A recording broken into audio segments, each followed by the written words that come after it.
रात करीब हो चुकी थी। रवि घर लौट रहा था। सड़क सुनसान थी। केवल दूर दूर तक फैली हुई पेड़ों की छाया और बीच बीच में टिमटिमाती स्ट्रीट लाइट्स ही दिखाई दे रही थीं। हवा में ठंडक घुली हुई थी और पत्तों की सरसराहट एक अजीब सी आवाज पैदा कर रही थी। रवि तेजी से चल रहा था, थोड़ा डर भी लगा रहा था। अचानक उसे अपने पीछे किसी के कदमों की आवाज सुनाई दी।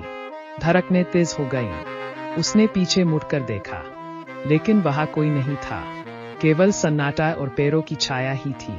उसने अपने कदम तेज कर दिए। दिल जोर जोर से धड़क रहा था। हर आवाज, हर सरसराहट उसे डरा रही थी। फिर से उसे पीछे कदमों की आवाज सुनाई दी। इस बार बर्दाश्त करीब लग रही थी।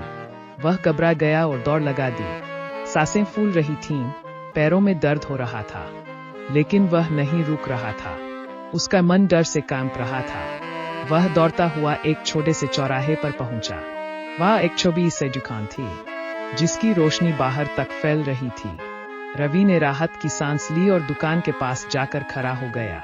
थोड़ी देर बाद उसने हिम्मत करके पीछे देखा, लेकिन वहां फिर से कुछ नहीं था, केवल सन्नाटा और पेड़ों की छाया ही थी। वह दुकानदार से बात करने लगा, अपनी डर और उस अजीब सी घटना के बारे में बताया। दुकानदार ने उसे चाय पिलाई और कुछ देर तक उसके साथ बैठा रहा।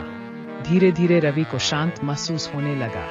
दुकानदार ने बताया कि इस रास्ते पर कभी कभी ऐसी घटनाएं होती है, शायद बस हवा की आवाज थी या कोई जानवर। कुछ देर और बातचीत करने के बाद रवि ने घर जाने का फैसला किया। दुकानदार ने उसे रास्ते में सावधानी बरतने की सलाह दी। रवि ने धन्यवाद कहा और धीरे धीरे घर की ओर चल दिया। अब उसे उतना डर नहीं लग रहा था।